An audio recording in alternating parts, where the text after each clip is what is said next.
Huzurlu Mutfağa hoş geldiniz. Bugün sizlere şekersiz ve glutensiz ve ayrıca çok pratik iki tarifim var.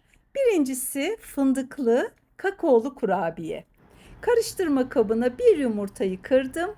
Üzerine bir çay bardağı pekmez ve bir çay bardağı sıvı yağ ilave ettim. Daha sonra da bir çay bardağı dövülmüş fındık ekledim. Bir dolu yemek kaşığı da kakao koydum. Şimdi yulaf ezmesini çekerek elde ettiğim yulaf ununu 2 bardak olarak ilave edeceğim ve bir paket kabartma tozu, bir paket de vanilya kullanacağım. Öncelikle bir bardak un kullandım ki kıvamını ayarlayayım. Kakao da olduğu için çok sert olmasın kurabiyemiz. Birazcık tarçın koydum, bir çay kaşığı kadar. İkinci su bardağı unumu kıvama dikkat ederek kontrollü şekilde ekliyorum. Videonun sonunda tarifleri beğenip beğenmediğinizi ve beni nereden takip ettiğinizi lütfen yorumlara yazın. Güzelce karıştırdım. Hiç elimi sürmeden küçük boy dondurma kaşığıyla yağlı kağıt serili tepsime dizmeye başladım. Siz tatlı kaşığıyla ya da çorba kaşığıyla alın, koyun tepsiye ve hafifçe düzeltin.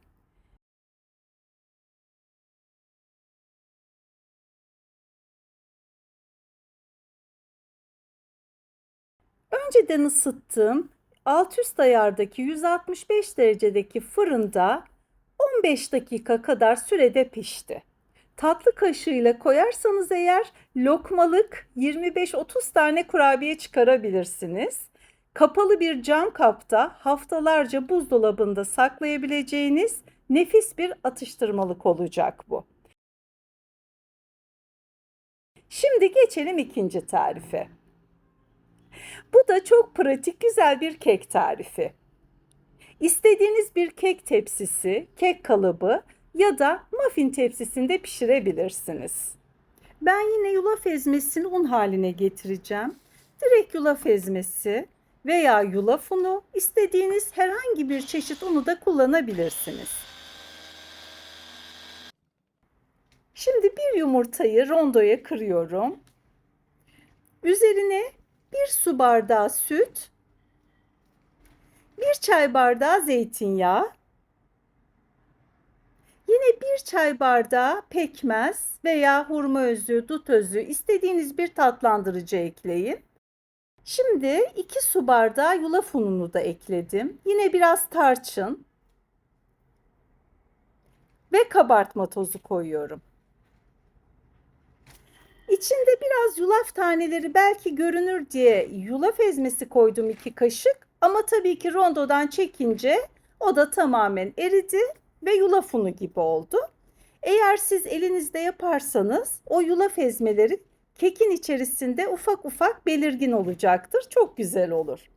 Yağladığım çiçek şeklindeki kalıbıma döküyorum bunu. Silikon kalıbıma. Bunu da yeni aldım. İlk kez bu tarifte kullandım. Üzerine de damla çikolataları serptim. 10 dakika önceden ısıttığım 175 derecedeki fırında 30-35 dakikada pişti. Zaten keki anlarsınız. Kabaracak ve böyle hafif kızarmaya yüz tutacak. Evet, kekimiz hazır. Bakın, kurabiye ile de çok benzer bir tarif. Sadece kıvamları farklı diyebiliriz. Sağlıklı, lezzetli, yumuşacık ve çok nemli bir kek oldu. Buraya kadar izlediyseniz eğer çok teşekkür ederim. Lütfen beğenmeyi, bir yorum yazmayı, çiçek, böcek, kalp bile olabilir ve bu tarifleri sevdiklerinizle paylaşmayı unutmayın. Beni Instagram'da da Huzurlu Mutfak Buket Cengiz olarak takip edebilirsiniz. En lezzetli tariflerde görüşmek üzere, hoşça kalın.